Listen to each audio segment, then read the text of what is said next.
The first dead thing in that mill wasn't a rat. It was a dog hung by orange extension cord from a steel beam. For a second, my brain didn't even treat it as real. It looked staged like some edgy photo prop until I saw the way the paws curled and the tongue hung out, swollen and gray. The cord cut into its neck in a deep groove. Somebody had stood there, thrown that cord over, and pulled until the dog stopped kicking. Outside Pittsburgh, River Town, dead steel plant everyone sneaks into for photos. My friend's brother had bolt cutters and 0 cents. We slipped through a fence gap and climbed over broken glass like idiots. We'd bragged all week about going in, said the place was just a building, that the stories about it feeling wrong were bullshit. Bored kids, empty afternoon, nothing better to do than chase a scare. The fence bowed where everyone climbed, wires shiny where they'd been snipped clean. My buddy went first, laughing, talking big, and I followed because that's what I always did with him. The gravel rolled under my shoes, and the whole place groaned when the wind hit it, sheets of metal clacking high up where we couldn't see. Inside smelled like wet metal and piss. Graffiti everywhere, old conveyor lines, hollow control rooms. The air felt thick, used up.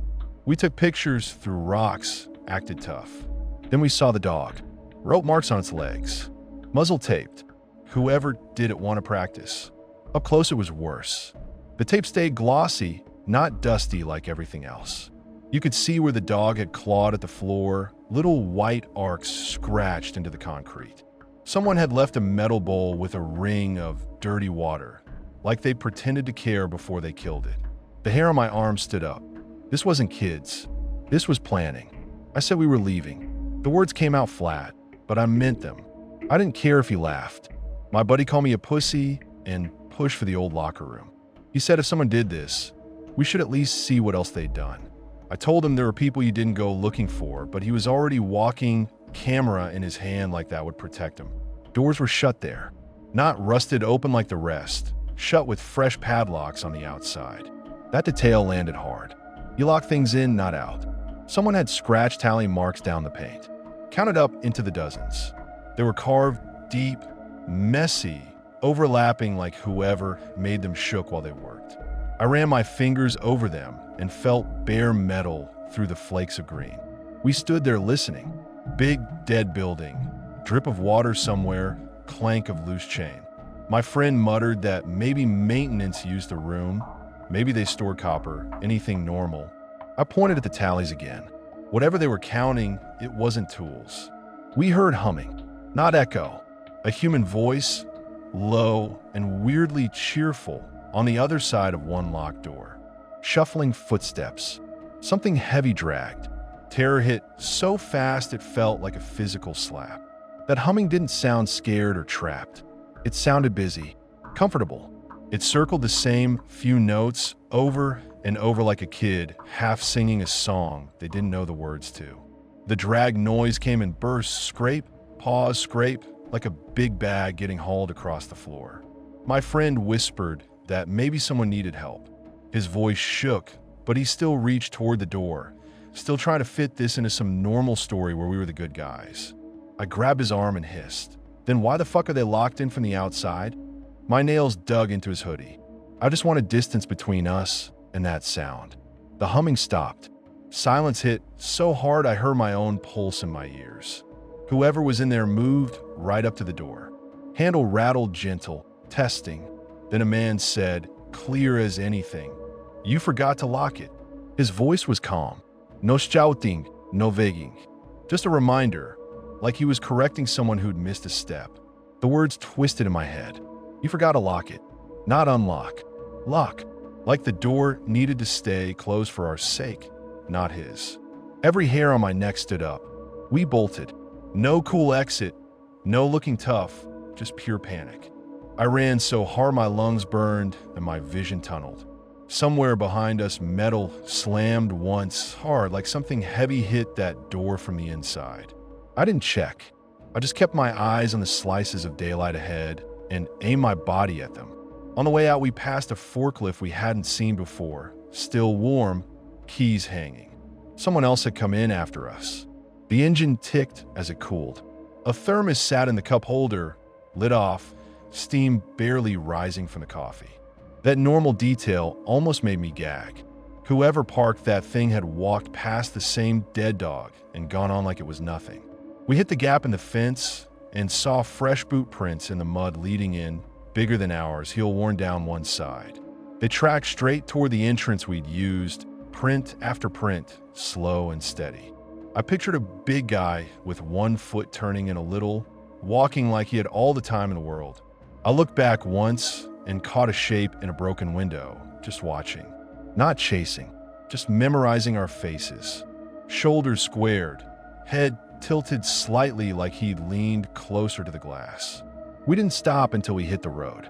We bent over, gasping, arguing about whether we should have stayed, whether we should call someone. He accused me of overreacting. I asked him if he wanted to find out what else that man practiced on when the tallies reset. In the end, we did what scared kids always do. We went home and pretended it would feel smaller with time. It didn't. That night, every creak in the house sounded like gentle pressure on a door handle. I kept seeing that dog's paws twitch in my head, kept hearing that humming stop dead right before the man spoke.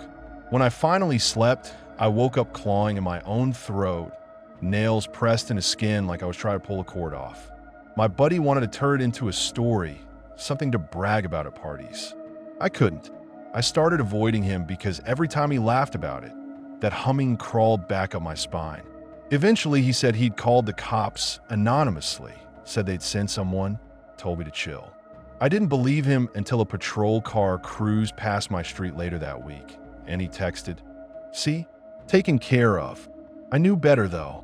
People like us get yelled at for being somewhere we shouldn't.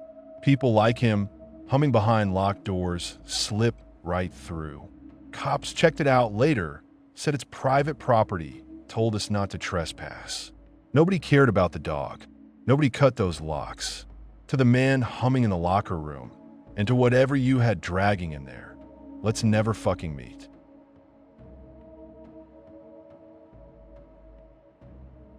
I stopped using the Pennsylvania Turnpike at night after the box truck tried to put me into the mountain. I'm not exaggerating. I've done that Philly to Western Pennsylvania run so many times I could trace it blind. The late Sunday shove off, coffee in the cup holder, podcasts on, city lights fading into Black Hills, and those stupid tunnels that feel like coffins laid sideways. I always hit them around 2 a.m. It was like that this time, too. Light traffic, wet pavement, a couple semis drifting along ahead of me. Somewhere after the Bedford exit, I noticed a pair of headlights coming up behind me. Not a semi, not a car. Boxy shape in the mirror. When it got close enough, I saw it was one of those white box trucks, the kind that usually has a company logo. Only this one didn't. No logo, no numbers, nothing. Just dirty white, streaked and dull under the sodium lamps. At first, it kept a normal gap.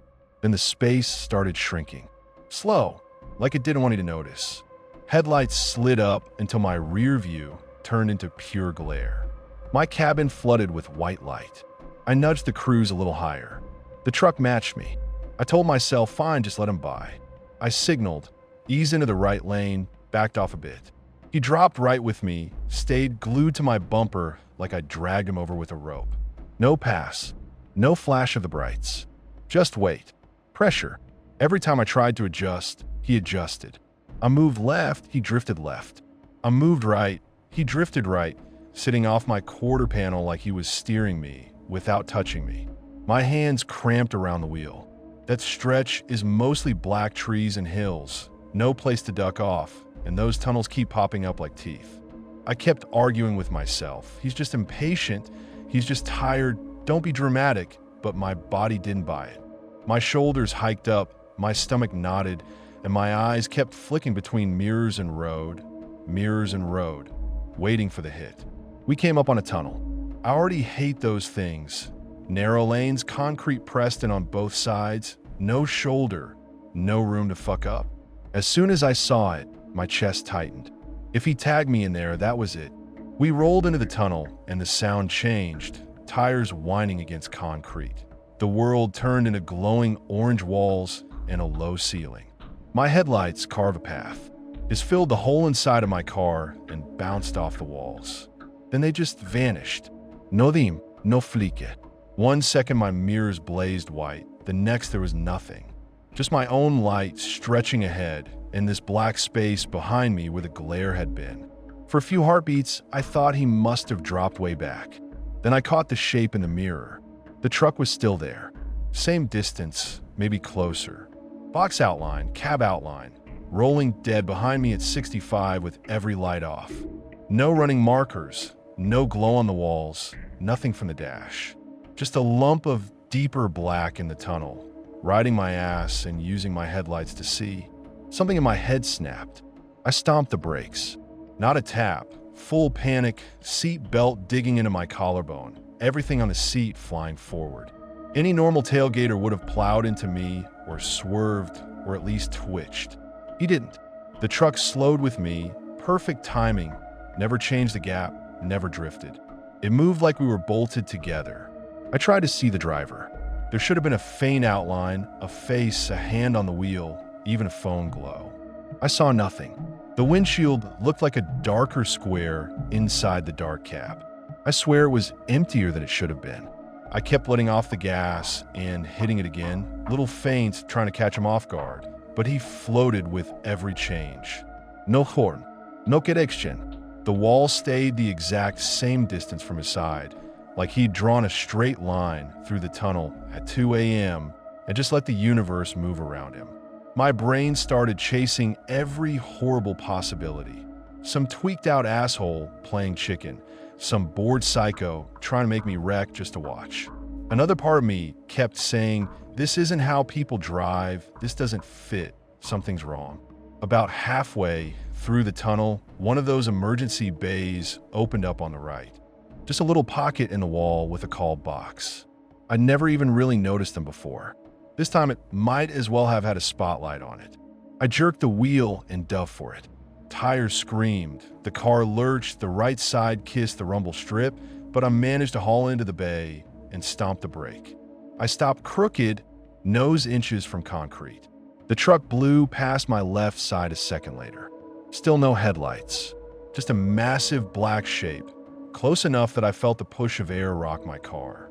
As it lined up with me, the horn finally went off, a long, low blast that rattled my windows and felt more angry than surprised, like it was pissed I'd stepped off the script. Then it faded into the tunnel. I sat there shaking, engine idling, every muscle locked. I waited for the red glow of taillights to show up on the walls, to shrink down, to mark its path out. Nothing. The orange tunnel light just hummed, steady and flat. A couple normal cars came through after a bit, lights and reflections behaving like they're supposed to. When my heart finally dropped under heart attack, I forced myself back into the lane and out the other side of the tunnel. The road beyond was empty. No box truck up ahead, no weird shape pulled over, no cluster of traffic he could have vanished into. Just dark road, rolling out in front of me, and a couple semis way off in the distance like before. I shoved it down. I told myself I'd overreacted, that my brain had filled in gaps, that I'd missed him taking an exit. For a while I almost believed it. Then the dream started, waking up with the feeling of headlights pressed against the back of my skull, hearing that horn in my bedroom, seeing a blank windshield in every mirror when I drove at night. A couple weeks later, I stopped at a Sheetz off the turnpike in the middle of the day, figured maybe saying it out loud would make it sound stupid and small. There was a state trooper grabbing coffee, and I casually mentioned this box truck in the tunnels that killed its lights and rode my bumper like it wanted to scrape me off the wall. I expected a shrug, maybe a joke about idiots on the road. Instead, his whole posture changed, just a tiny shift, but I caught it. His shoulders went tight. He turned and asked if I got a plate, and there was nothing casual in his voice. I told him no, told him it was just a dirty white box, no markings. I almost mentioned the no driver thing, but swallowed it. He muttered something about games and copycats, like this wasn't the first story he'd heard, then looked me straight in the eye and told me never to slam on the brakes in a tunnel again, no matter what's behind me. Not advice, an order. I asked if this kind of thing happens a lot. He didn't answer that, just repeated the tunnel line. grabbed his coffee, and walked away like he'd already said more than he was supposed to. That should have made it better. Human explanation, some asshole playing chicken, but it didn't. It made it worse. It meant there might be more of them. Maybe even a pattern.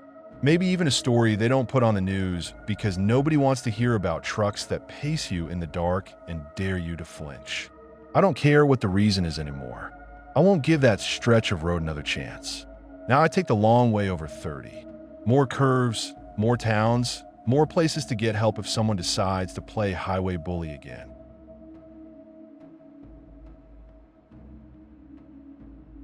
The landlord forgot to mention someone died in our South Philly row home until the cops pounded on our door at 3 a.m.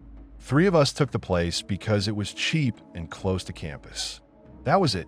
We saw the sagging porch, the narrow stairs, the basement that smelled like wet pennies and mold, and we signed anyway. I remember thinking, yeah, it's a little haunted looking, but that's just old Philly. We carried in our shit, joked about the slanted floors, smoked on the porch, acted like the house was just another bad decision we'd outgrow. First week, the noises blended in with the rest of the city.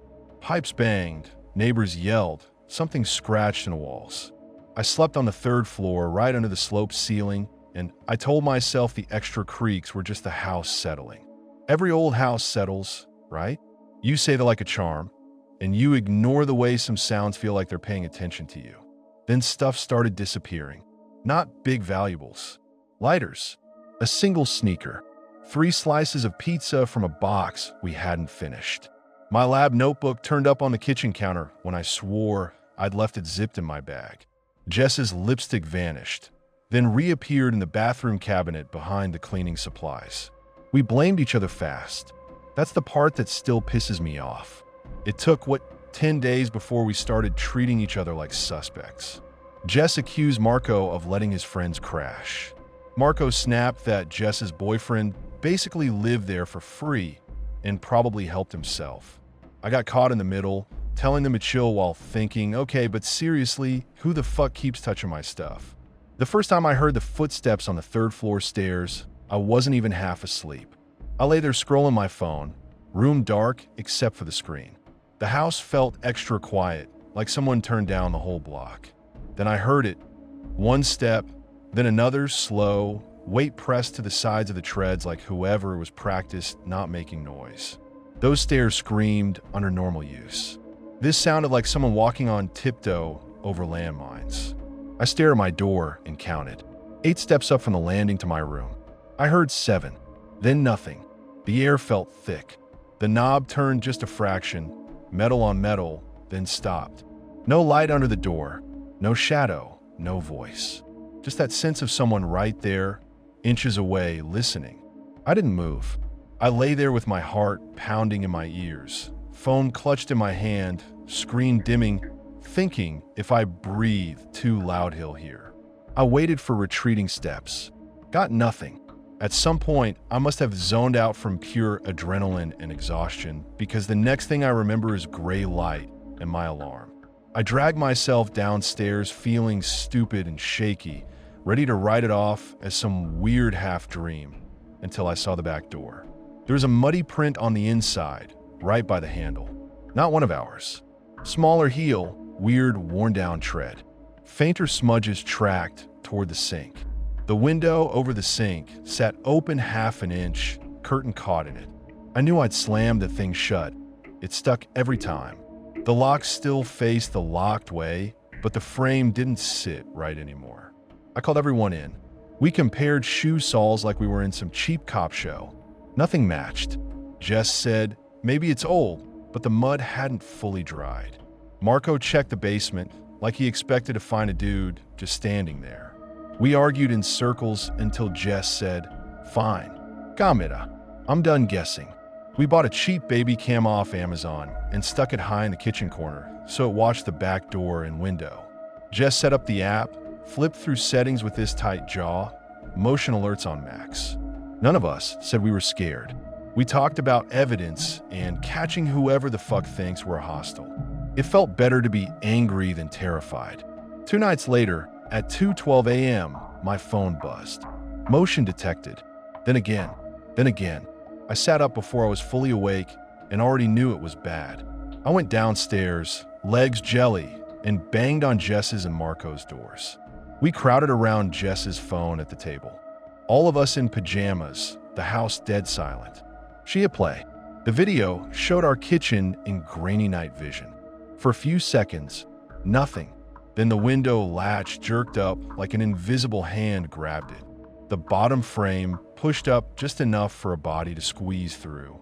A man slid in. Not clumsy, not scared. Smooth, slim build, hoodie up, hands bare. He put a knee on the sink, twisted, dropped onto the tile. Never once looked at the camera. He moved like he knew exactly where it sat. He walked through our kitchen without bumping anything, fingers brushing the wall like he was checking it was still there. Stepped over the loose board without looking. He opened the fridge, glanced inside, closed it like he was checking what we had now. Then he went into the hall and up the stairs. We watched him on that little screen pause at each bedroom door. At mine, he leaned in, forehead almost resting on the wood. His nose and mouth made this faint shape you could only see if you knew where to look. I remembered the knob turning under my hand the other night and felt sick. He stayed there a second, listening, then straightened and went back down. He left through the window the same way. He came in, barely a sound, gone in under 2 minutes. We froze. No one spoke. Jess's hand shook so hard the video blurred. Marco rewinded once, then stopped halfway through, swore under his breath, and just stared at the floor. I felt humiliation and fear tangle up. This guy had walked wherever he wanted in our house while we slept 10 feet away and never even flinched. We stormed the landlord's place that afternoon. He watched the video, went pale, and whispered, "He's back."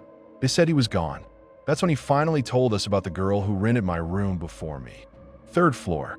Overdose. He claimed he learned about it after we signed. Didn't want to scare you off. Her ex-boyfriend, he said, used to stay there unofficially. Lived in the house like it was his. Knew the locks, knew which windows stuck, knew where the floor squeaked. After she died, cops supposedly talked to him. Then he disappeared. Landlord figured that was that. We took everything to the police. They actually cared once they saw the video. They recognized the name from the dead girl's case. They promised patrols, said to keep windows shut, doors locked, all the obvious shit we'd already failed at. I still slept there a few more nights because I didn't have anywhere else to go, but I stopped really sleeping. Every pop of the radiator sounded like that first careful step on the stairs. I lay there with my keys in my hand like that would help. A week later, the pounding on the door at 3 a.m. snapped me out of shallow doze. Through the peephole, I saw uniforms and flashing lights.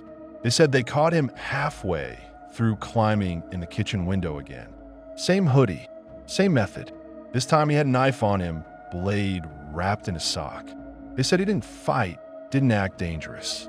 He just kept saying he missed home and missed her like she might come down the stairs any minute and ask why he'd let strangers move into their place. We broke the lease. We didn't argue about money, didn't bother with deposit bullshit. We grabbed what we could carry and scattered to friends' couches. None of us wanted to be alone in that house, even in daylight. On my last trip out, I stood at the bottom of those 3rd floor stairs and looked up, counting the steps under my breath. 1 through 8. I knew exactly which one creaked the worst now. I still hurried past it. I like to pretend it's over, that it's just a fucked up story about a shitty landlord and a broken guy who couldn't let go, but my body never really bought that. I still sleep light. I still side-eye every window latch. And sometimes when it's too quiet and the building shifts just right, I swear I hear that slow, careful weight on wood again. I still wake up, sometimes sure I hear weight on 8 wooden steps, stopping at 7, listening to my breathing through a cheap rented door.